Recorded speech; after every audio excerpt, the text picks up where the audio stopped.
Hi, so we're gonna talk about the Panini, the Panoramic, the Pistachio, the PlayStation. I was originally gonna call this by its actual name, and then my boyfriend made a point of being like, you know, it might get like suppressed on YouTube, and I was like, you're right. Whatever, it's funnier when you use the other words. So we're gonna talk about the things that have essentially kept me sane during this whole quesadilla. Because there have been a lot of things that I've relied on throughout this whole situation to essentially keep me sane. The first and most obvious one being my boyfriend, because I don't know what I would have done without him this whole time. I really, really don't, in this like teeny tiny little box that I live in. Shout out to him for being just an amazing person dealing with me during this Quasimodo. That's a name, but I don't care. But let's just cut right to the chase, why don't we? Makeup. Just makeup in general has been a huge source of my sanity and creativity, like creative output for me this whole time. And the first one that really popped up for me is essentially everything by Rare Beauty. I love that brand. It's one of my favorite brands. She could release anything and I'd probably buy it. I have the majority of what she released, but my absolute favorites in the lineup that have kept me sane this whole time have been the glossy lip balms. I have them in Nearly Apricot and Nearly Neutral. Yes, I did buy another one. Don't judge me. The Soft Pinch liquid blushes, I have them in Bliss, Love, and Joy. The liquid luminizers, this is Mesmerize and Enlighten. These are chef's kiss.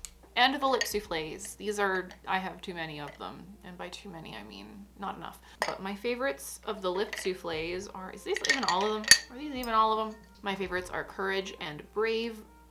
Courage is a more mauvey kind of neutral, and Brave is a terracotta kind of neutral. They're amazing. So good. They just make your lips so pillowy soft, and I can't stop wearing them. I just can't stop wearing them. They keep sliding out of my hands. Get in the jar. Stay in the jar. Next two lifesavers are my Patrick Ta blushes. These are just so fun to put on. These are the cream and powder duos. I have She's Different. She's Different? Yeah, Oh She's Different. I have Oh She's Different, which is this mulberry sort of deeper color. I didn't have a color like this in my collection, so this was the first one I got. I thought it was the one that was the most worth it for me because they're expensive. They're about 45 Canadian dollars each. But I have that one, and I also have Do We Know Her, which is this sort of corally peach color, which I'm weak in the knees for this shade. It's just so pretty. I hate the packaging. I hate that all of my fingerprints can be seen on these. I'm not a fan. I wish it had been like a sort of black silky packaging, but that doesn't really fit with the aesthetic of Patrick Ta, which like I understand, but I just wish the packaging had been not so fingerprint prone. And I really want the other two, but I don't know when I'll be able to pick those up. In the new year when my no-buy is over. But I love the formula enough that I will eventually pick up the other two. So my next favorite is the M Cosmetics Magic Hour collection. Like all of it, because it's just all amazing. It's one of my favorite things to wear on my face. I have the Divine Skies eyeshadow. Oop! And let's drop things like I usually do. This is the Divine Skies eyeshadow palette for Magic Hour. It's so pretty. I've talked about how much I love the shimmers and the mattes in this. The formula is great. I have the blush, which is this beautiful peachy color. It's what I have on my face right now.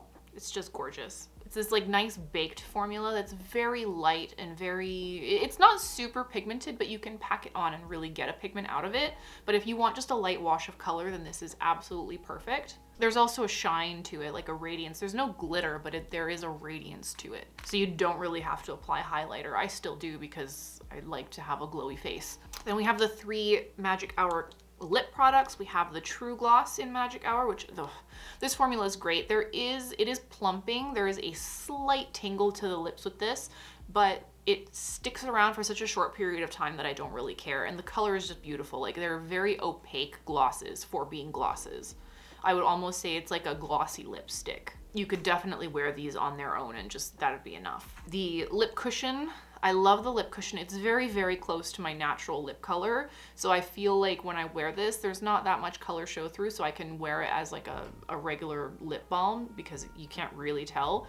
But it's very pillowy soft and hydrating on the lips, because for me a lip balm needs to be hydrating, otherwise I just have a terrible time with it. But this is a fantastic, fantastic formula for lip balm. And the color is beautiful. And then finally we have the liquid lipstick, which I'm wearing on my lips right now. I actually did a layer of the lip cushion underneath the Infinite Lip Cloud, which is what this is called, because it just adds a little bit more hydration underneath the liquid lip, because I usually have a hard time with liquid lipsticks because they tend to dry out my lips a lot. This one doesn't. This one does have more of that slick finish that doesn't really dry down 100%. But even with those kinds of formulas, I still find that I get a little bit dry. So I like to put the lip cushion underneath the lipstick and it works really nicely. I love this whole lineup. The color is beautiful. That sort of like muted peachy tone, love. If there was one color collection that I would recommend from M Cosmetics, it's Magic Hour. It's just so lovely and perfect for every day. Next, I have some newcomers to my collection. These are the Odins Eye Elva blushes. I have all three of the flower ones. The fruit ones were nice, but I'm not that big a fan of like totally matte blushes. I like to have a radiance to them and a shine. These came with like a sparkly overspray, but it does not actually show sparkly on the skin. It's basically just a radiance, the same way that the Heaven's Glow blush does. This is the color Water Lily. Then we have Sweet Tulip.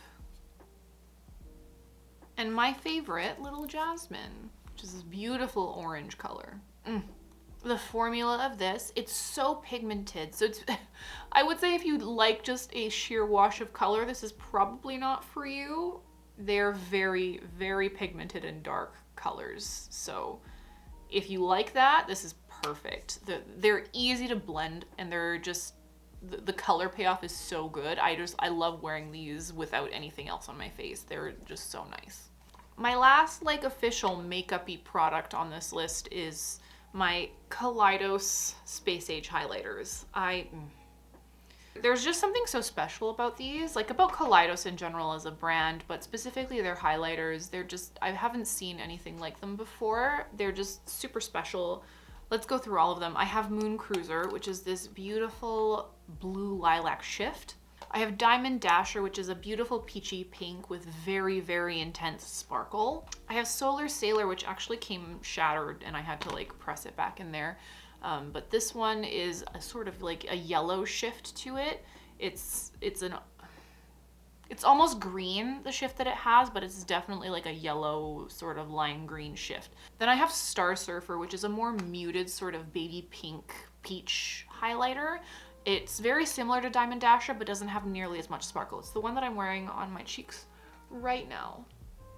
Then we have Skywalker, which I got just because of the name and also the color is beautiful. This is another blue shift, but it's more of a teal aquamarine sort of shift to it. It's not purple like Moon Cruiser is. Then we have the original Mars Melter. It is a kind of fuchsia pink shift. Oh, and then also I have the Space Age Prophecy, which is unreal. This one is phenomenal. This one is like a green, orange, yellow, multi-chrome peach. This one is wild. You'll see in the swatches that I put up that this one is just wild. Then I actually have two brushes to talk about. I have the Kaleidos blush brush. This is the B1 blush brush.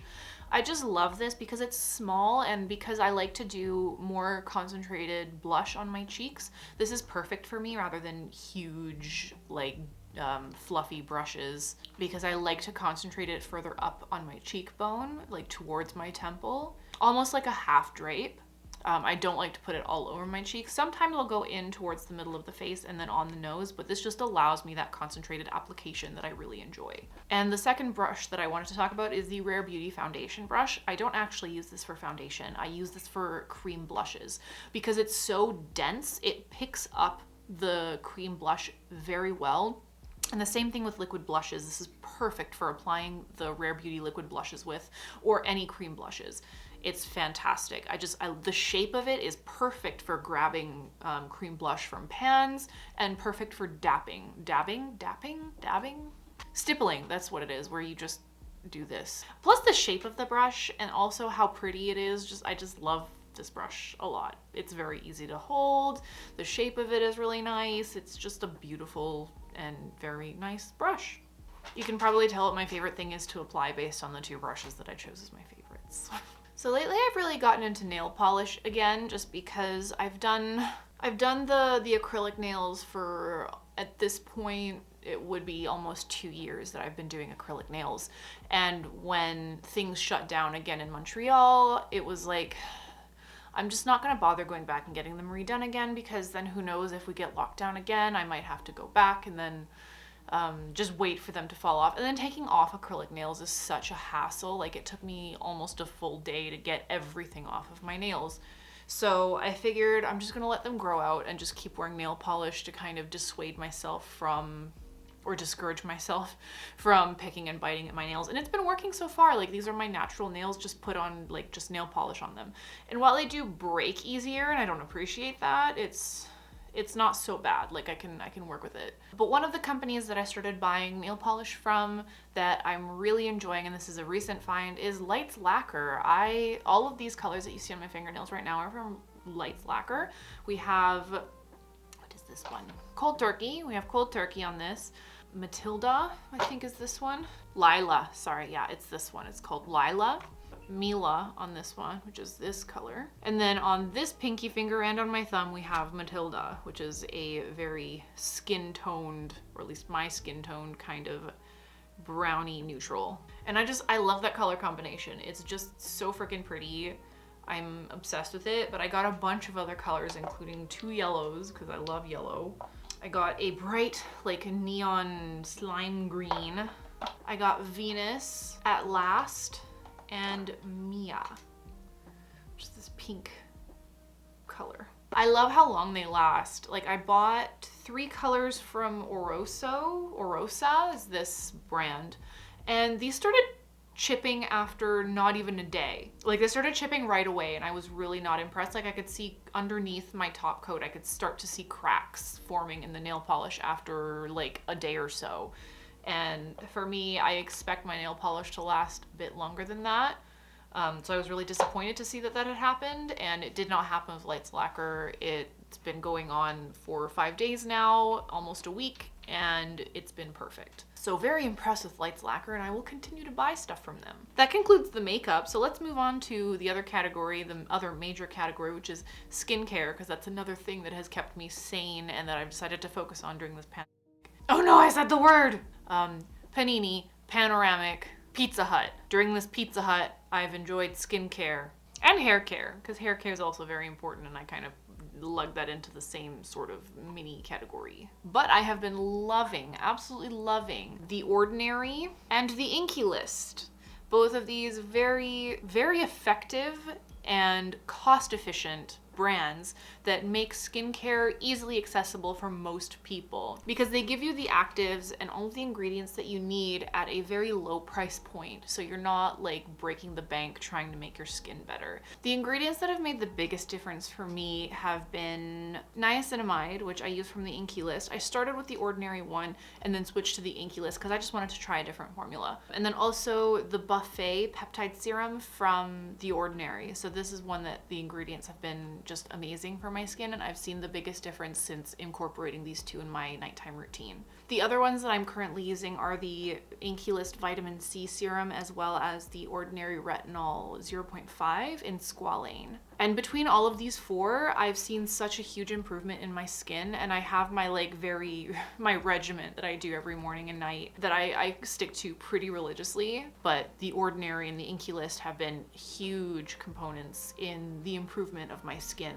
over the past half a year. My next product in the skincare lineup is my Mint Juleps lip scrub from Lush. I love this lip scrub. It makes my lips so like pillowy soft after I use them. If ever I have dryness, I just put a little bit of this on and I scrub at my lips, and it just gets rid of that dryness and those flakes very, very well. I like to use this before I put on a liquid lip if I know my lips are gonna get a little bit dry later. It smells good and it tastes even better. It actually like tastes like sugar and chocolate and mint. So I love this lip scrub so much. It's quite inexpensive for being a Lush product, but it's very effective. Fantastic product. Love it. It's been keeping my lips nice and exfoliated. Next, going into hair care, this is another journey that I've sort of had this year, is like my hair journey. I've changed quite a few things about my hair routine, realized that SLS and sulfates in general have been not kind to my hair, and so I switched to using a sulfate-free shampoo and conditioner, which is these Olaplex products. So I have the shampoo, I have the conditioner, and then I also have the number 4. Oh, this is the shampoo. Yeah, this is the shampoo. The number 4, the number 5, the bond maintaining conditioner, and then this is the number 3, which is a sort of like hair mask of sorts. You put it on, you leave it for 10 minutes, and it's supposed to repair the bonds on your hair. I originally had gotten the set of 4 little testers from Olaplex, and it came with it was like a styling cream, but it felt more like a leave-in conditioner. And that one was nice, but I didn't like it as much as these other 3 products, so these are the only ones that I ended up repurchasing. I noticed such a huge difference in my hair quality after I started using Olaplex. One of the major things that I noticed since switching to Olaplex, or just like sulfate-free shampoo in general, is that my hair doesn't fall out nearly as much. Like in the shower or throughout the day, like I used to lose hair so much. Like constantly I was losing hair. Every time I would run my fingers through my hair, I would lose at least a couple of strands. And I never thought anything of it because it had been like that for so many years. And because my hair is so thick and I have so much of it, I never considered that it might be a weird thing until I stopped using SLS in my hair care and switched to Olaplex. But my hair has been fantastic since I switched away from using sulfates. And not all sulfates are bad. Like there is definitely a use for sulfates if you have a lot of product in your hair. Usually it's very good at clearing that stuff out because it does build up on your scalp and on your hair.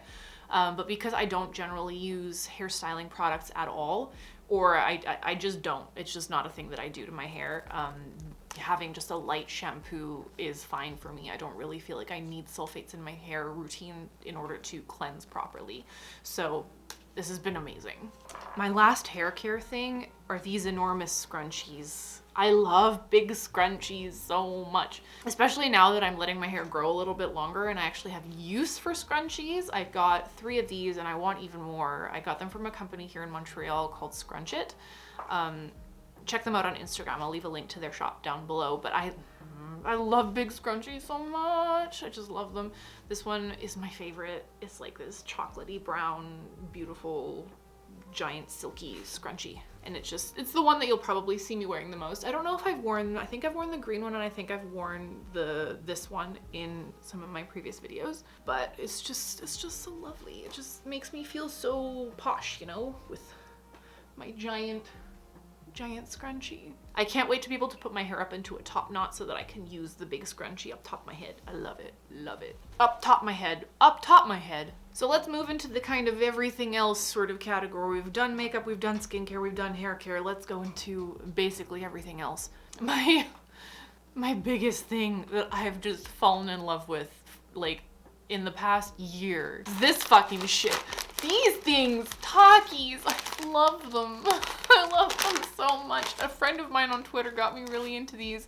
We did like a sort of snack exchange between myself in Canada and her in like the southern United States. So she sent me a lot of Mexican snacks and this was one of them, and she gave me 3 different flavors. One was like a nacho flavor, this one, and then also this like cucumber green flavor. The cucumber one was my favorite and I dream about those to this day. I've tried to get them online, but apparently they're discontinued now, and it just breaks my freaking heart because those were so delicious. They were my absolute favorite flavor.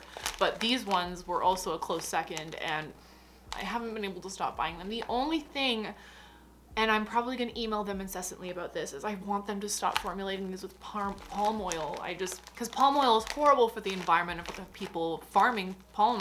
So that's the one gripe I have with these. They're so freaking good, but at the same time, palm oil, like I've tried to reduce my consumption of them significantly because they're produced with palm oil, but you can bet I'm gonna email them incessantly and tell them to stop making these with palm oil, because it is possible. You can definitely make them without palm oil. It is possible, so stop doing it. More foodstuffs, soups, and breads. I have made so many soups this whole time for the past year. It's become like a pastime for me. My Twitter is half a soup appreciation Twitter because I love soup so much and I keep making more soup. Since I was little, like, soup has been sort of a comfort food for me. My grandma makes a lot of soups for us and they're all like homemade, and I've learned to make quite a few of them. And I'm so glad because it's a way for me to kind of keep my grandma with me. She's still alive, but at the point where she does pass on, it'll be a way for me to kind of feel her close to me. So I'm very happy to be just learning and making more and more soups, because it's not only my favorite food to eat, but it's also a way to keep her close to me. But bread as well. Since I learned to make bread, I have not bought a single loaf of bread in stores at all, because the bread that I make is so much better than the bread I can find in stores. Because when you buy bread in stores, you have to go through the process of finding a place that makes bread that you like. Generally, the bread that I make will last a lot longer. I don't know why, but I find that it does. And I just love bread. I just love eating bread. It's one of my favorite things to eat. I just love bread. I have a shirt that says, I like bread. It should say I love bread, but I also like bread. Okay, and one of the things I got for Christmas, which is another big lifesaver, was my SodaStream. Right now it's not working and we need to figure out why, but the SodaStream, while it was working, was a friggin' godsend. I love that thing. Because normally I would buy mineral water from the store in like plastic or glass packaging, and it just felt incredibly wasteful because I went through them very quickly. So I figured, I've been wanting a SodaStream for a long time, just to reduce the waste that I produce in my everyday life. Because you have water and you have flavoring for the water and you just carbonate it yourself, you know, you don't have to go out and buy a whole other bottle of water just to have carbonation, you know? So that was great. I loved the SodaStream, and we need to figure out why it's not working anymore, but I'll figure it out. It'll happen. I miss my SodaStream. I want it back. One of the other things that has been therapy.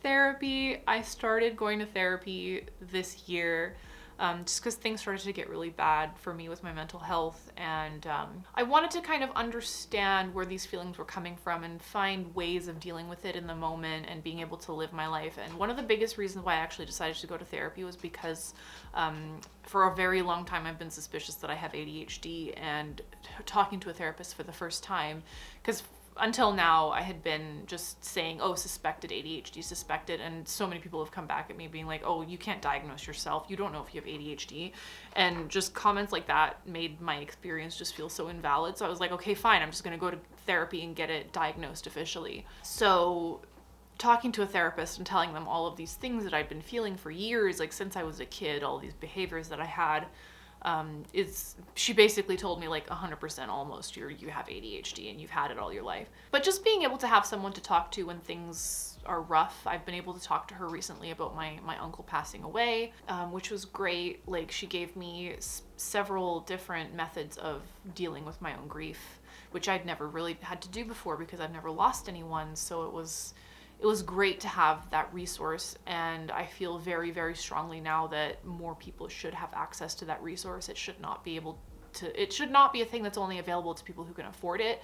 It should be, more resources should go into providing therapy for everyone, whether you can afford it or not, because it's so important. It's so, so important. So yeah, therapy has been fantastic. Another thing I've been super appreciative of, and I never would have thought about it unless everyone went and bought all the freaking toilet paper, was my bidet.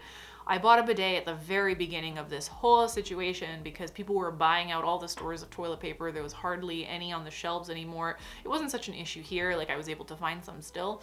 I never went without toilet paper this whole time, but I did buy the bidet just in case. And let me tell you, when you have a bidet and you're using it, when you don't have a bidet anymore, you feel uncomfortable. When you have a bidet, you can never not have a bidet anymore. Like, you can't. It's impossible. You just feel so dirty and disgusting, like, if you don't use the bidet. Like, if you go somewhere else that doesn't have a bidet and you go to their bathroom, you're just like, something's not right. Something is not right. So yeah, the bidet's been amazing. Would highly recommend. Maybe don't get one if you don't want to ruin your experiences with all other toilets forever if they don't have bidets. Also, like, during this whole work from home period, I've had to make certain investments to help with my work from home life, and that's been one of the biggest investments that I made was my desk. I bought this desk from Ergonoffice, which is a local Montreal company that makes locally made and sourced desks. So instead of sourcing their materials from overseas, all of the materials are made, produced here in Canada, and the desk itself is designed here in Canada and made here in Canada. So just because of that, it was a lot more expensive. The countertop, or the actual like desktop, is antimicrobial. Fingerprints don't show up on it, which I'm very grateful for. It's a beautiful color, it's a beautiful design. I love this desk so much. It's a great size and it's something that I can move from place to place. And it's very good quality, it's gonna last a long time. But it's a stand-up desk, like it goes up and down, hence the name Ergonoffice. It has a little button thing, so it's not like a crank or anything. I know a lot of ergonomic desks have that like sort of crank thing, but no, this one is controlled by like a switch, and you can like save different settings for it, whether you want it to be like it's 1, 2, 3, or 4, and you can save certain settings onto it. I haven't done that. I just put it up to where I want it to be and then down to where I want it to be. But I've been loving it. It's a fantastic desk, great design, and I'm happy to support a small business here in Canada. Would recommend. I'll leave their link down below. I also bought a few salt lamps. That was one of the things that I've been wanting for a long time and never ended up getting until my anxiety was really, really bad. And I figured, you know what, I'm gonna get a couple of these salt lamps. And I don't know if they've made a huge difference with my anxiety, but they've definitely made my space more cozy. Like, I definitely love having them on while I'm working at night, or when I'm reading, or when I'm playing video games. They just help to make my space that much cozier, because I love warm light, and they emit a really like soft orange light that just really adds to the coziness of the space, and I love them. They're great. Okay, so obviously in the whole work from home environment, people have been a lot more comfortable. And one of the things that have helped me with my comfort is joggers, just like jogger pants. They're so comfortable. I'm not gonna say where I got mine from because I no longer support that brand and I no longer want to purchase from them, but just joggers in general from wherever you can get them are amazing. I love them. They're the pants that I've probably worn the most throughout this whole year is my joggers. I love them, and I want so many more pairs of joggers in so many different colors just because they've become my favorite style of pants to wear. I think I look great in them. They're really comfortable. You can get them from really great materials. Obviously, we can't talk about the parentheses without talking about masks, right? So my mask has been quite a big lifesaver. I probably don't wash it as often as I should, but having a mask has been great. It's been a go-to for me. I carry it everywhere. I wear it even downstairs when I have to go do laundry or get the mail because it's just a consideration to other people. So mask, been great. I hope that they don't suppress my video just for saying mask. I should hope not. Maybe. Oh well. One of the other things that I really got into this whole year because I didn't really have access to it, well, not necessarily beforehand, I always had access to it, but I just didn't really think about doing it, was home workouts. And one of the websites that I found some really great courses and have been a huge resource for me when it comes to my own personal health and fitness was DareBee. DareBee is a website that has so many different courses and exercises that you can choose what level of intensity that you want to do. They have certain ones that focus on like cardio. They have ones that focus on yoga. They have ones that focus on weight training and things like that. And it's all free. It's all based on donations from the people that use the app. Personally, I'm using the 60 Days of Cardio training course, and then also the Athena's workbook course. There's ones that are like D&D themed. They have the zombie survival sort of game thing. They almost gamify the process of working out, which is really cool. I haven't seen many companies do that other than like maybe Zombies Run, that it's an app. I don't know if it's by the same company that does that, but Zombies Run is a good example of something like that. But yeah, it's great if you want to get into home workouts. They have ones like you can specify whether you want to do things that are without weights. Like if you don't have any like workout gear at home, like you can just do body weight exercises. There's certain ones where you don't have to do push-ups if you can't do push-ups. It's just really customizable. Like you can really find anything for whatever level of training you might be at. So for that, I love it. It's been a great resource for me. I've been using it ever since the start of this whole thing because I lost my day-to-day walking, and I noticed myself starting to deteriorate I guess fitness wise. So I figured, oh, I'm gonna get back into doing some fitness, and this was just a great option. YouTube has been something that I never really got into as heavily as I have this year. And the reason for that is I started watching makeup YouTube, and I just immediately I got sucked into it. And a few of the creators that really got me hooked was Angelica Nyqvist, Hannah Louise Poston, Smoky Glow. I really enjoy Smoky Glow's channel. Robert Welsh, he's freaking hilarious. I love his channel. But the one that really got me into YouTube and also into making my own YouTube videos, the person who really inspired me to start doing that was Judy. I'll leave all of their channels linked down below, but Judy in particular, because I'd only just gotten into ColourPop and I started getting a whole bunch of ColourPop stuff, she was the person who really like inspired me to start playing with makeup in a way that I hadn't before. She was my Michelle Phan. The way that she speaks about Michelle Phan is essentially the way that I speak about her. She was such an inspiration for me. I love her videos. I love how high quality they are. She has such a sense of style and grace and elegance to her that I just really wanted to channel. And while like the content of my channel is very different from the type of content that she makes, she was really the inspiration for starting this channel. So she probably won't watch this, but thank you, Judy. You've been amazing, and I never miss any one of your videos. Every time I see Judy post another video, I just get so excited because it's like, oh yes, I get to watch more of Judy's content. I love her content so much. If you haven't checked her out, please check her out. I will again leave her information down below. So, moving on to music, everyone and their mothers and their grandmothers and their grandmothers' grandmothers have been listening to Taylor Swift this year. That girl, she's been busy this year. She has not stopped, and I'm grateful for it because I love folklore and I love Evermore. I haven't been able to stop listening to them since they came out, and it just goes to show how much I've been listening to them because during my Spotify, like, whatever, where it shows you what you've listened to this whole year, literally every single category was just dominated by Taylor Swift. That's all I listened to this year.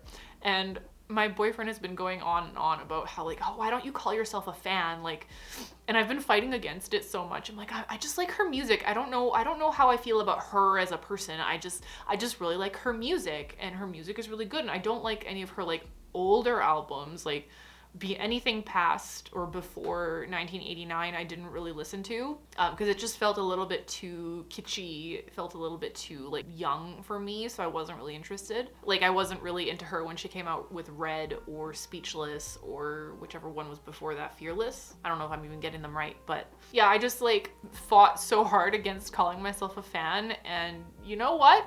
I'm a Taylor Swift fan. I'm a Taylor Swift fan. I'm just gonna say it loud and proud. I like Taylor Swift a lot.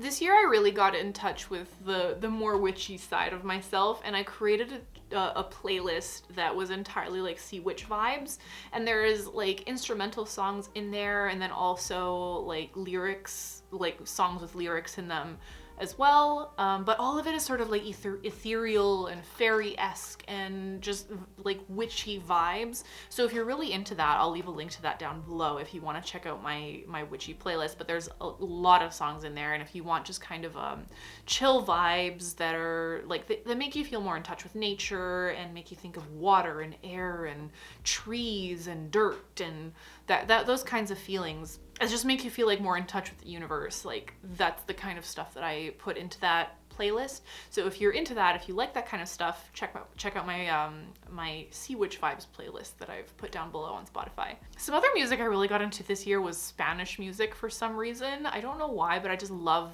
how Spanish sounds, especially when it's sung. Specifically for Spanish music, I've been really enjoying the new Selena Gomez EP, Revelación.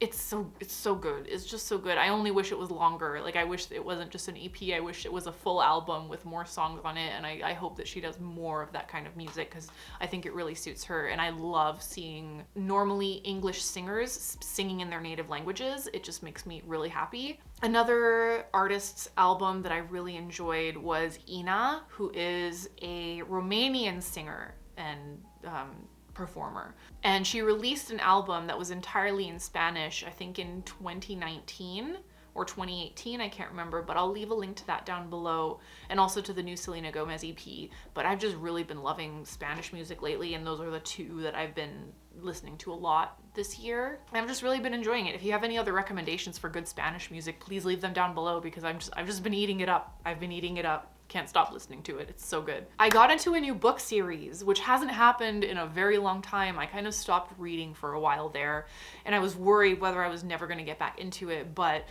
I got into a mood where I really wanted to start reading spicy young adult fiction again. And by spicy, I mean like high sexual tension, specifically enemies to lovers type sexual tension, which, oof, I live for that. That is my trope. That is the trope that I eat up like freaking nectar. I love the enemies to lovers trope so much. And I know that probably means I need to deal with my issues in therapy, but you know what? I love it. Give me more of that content. And the book series that I really got into is called A Court of Thorns and Roses by Sarah J. Maas.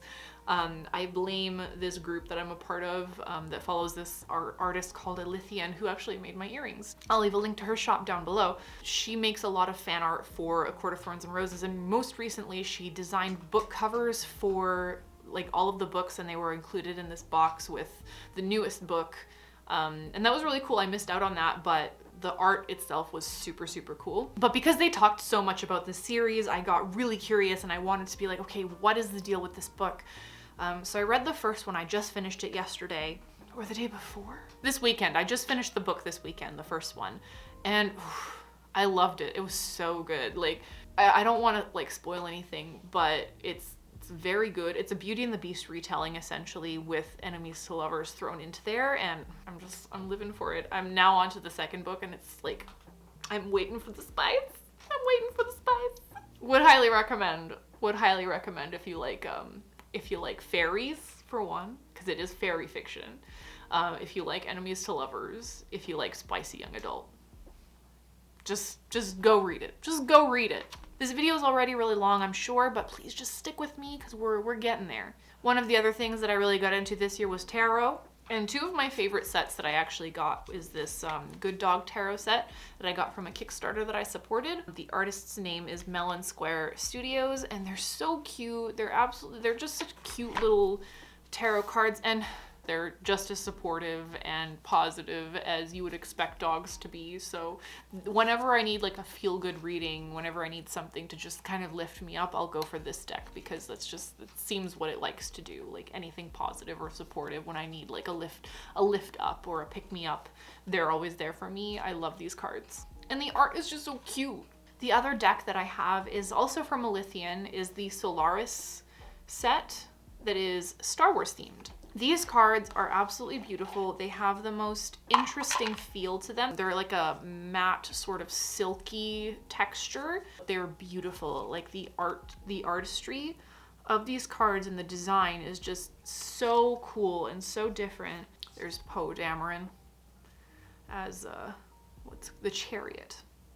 Yeah, the Chariot. This one is one of my favorites. This is the High Priestess. This is Rey as the High Priestess. But the art and the design of these is just so incredible. These are the cards that I go to whenever I need to make big decisions. It's either this set or my Dragon Age set. Oops. But yeah, this set or my Dragon Age set, which is the other one that I wanted to talk about because I love them so much. They're like one of my most prized possessions is these Dragon Age tarot cards because they're so hard to find anymore. And these were just such a kind gift from my my boss at work who had worked on Dragon Age Inquisition. But these are my other favorite cards that I like to go to when it comes to making big life decisions and big life choices, but I love them. They're just so pretty. And obviously my favorite cards are the three soulless ones. So we have the Hermit, the Hierophant, and the Tower. They're just so nice.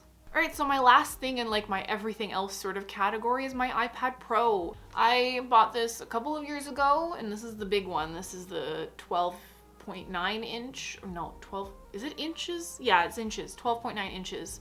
I love drawing on this. Ever since I got this, I have drawn so much more than I ever have. Cause it just makes it so easy, like to draw, to color, to really like render your image.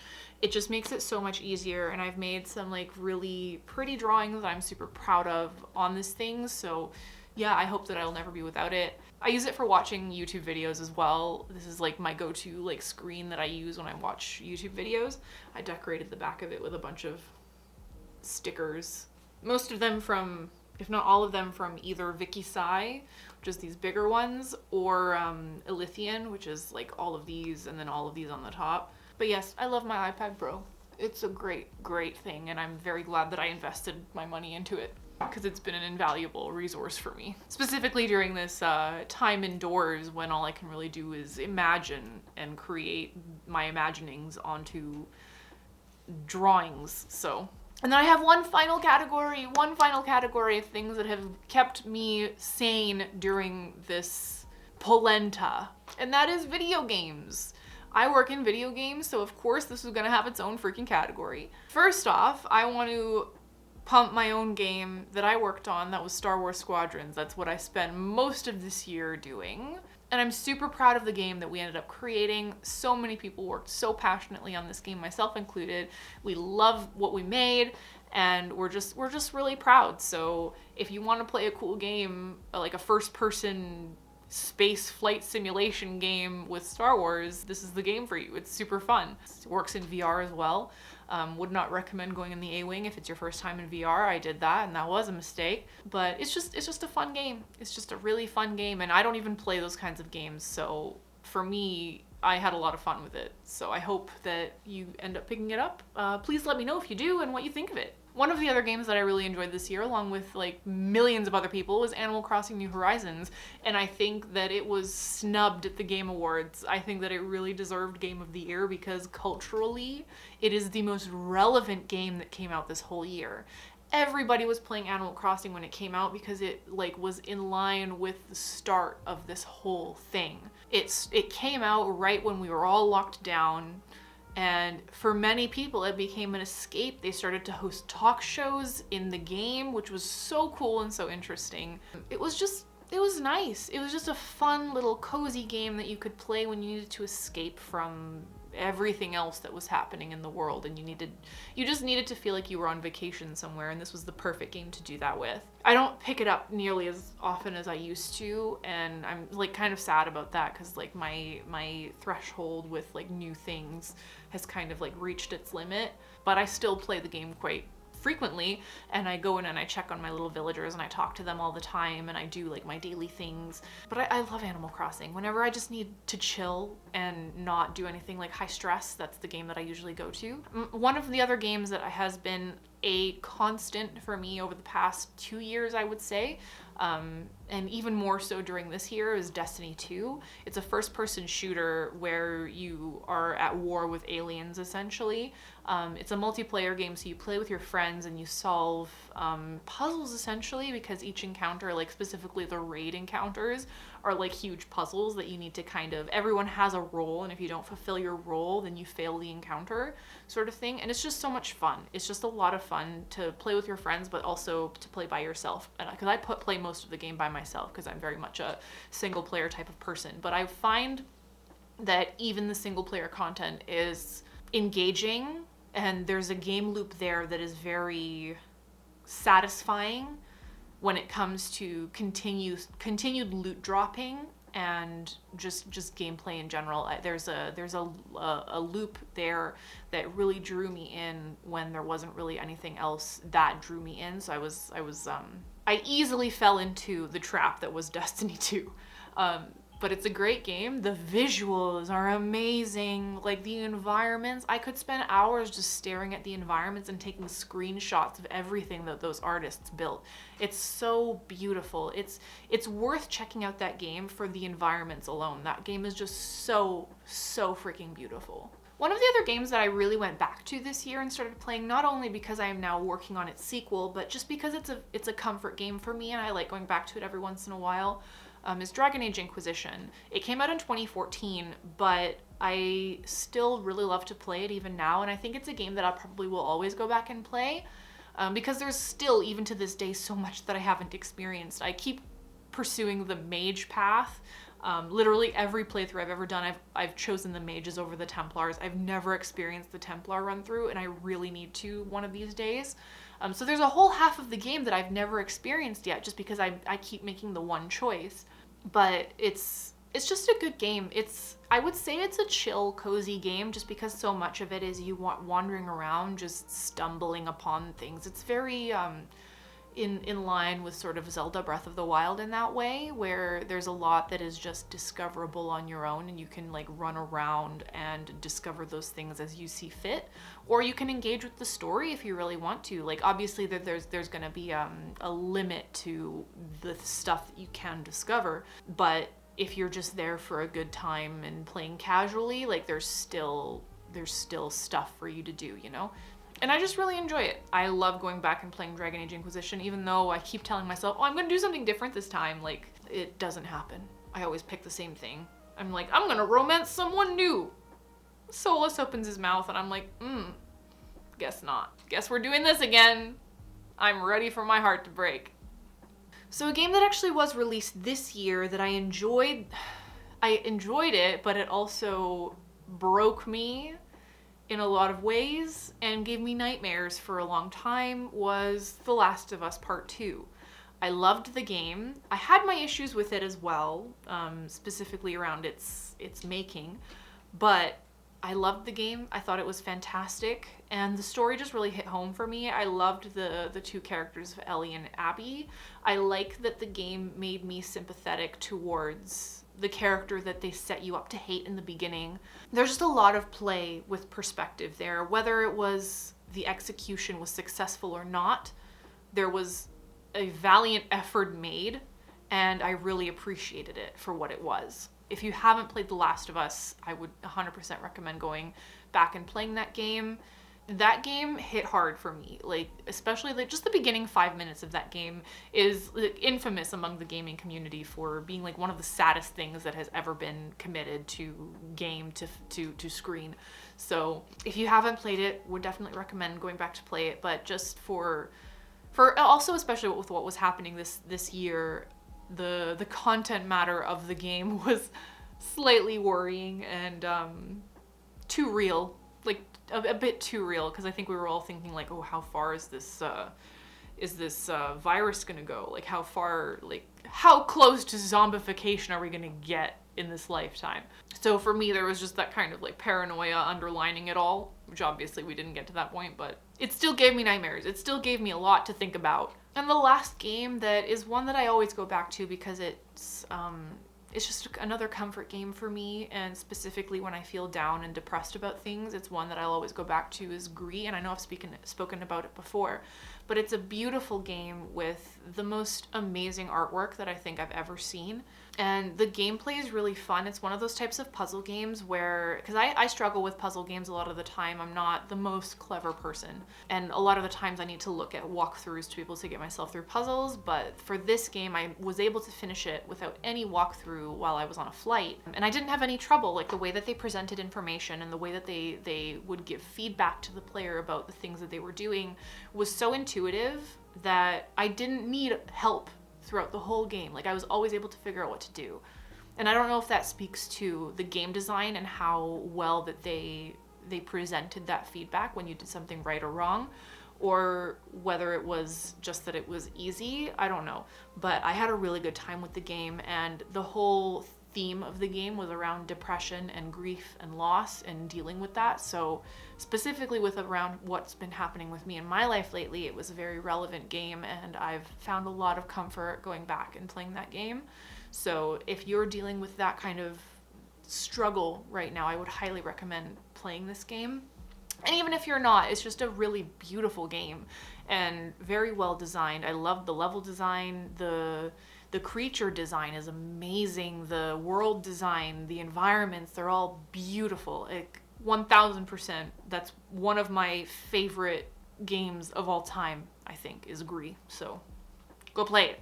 And I know it's been long, but that concludes my Panini favorites.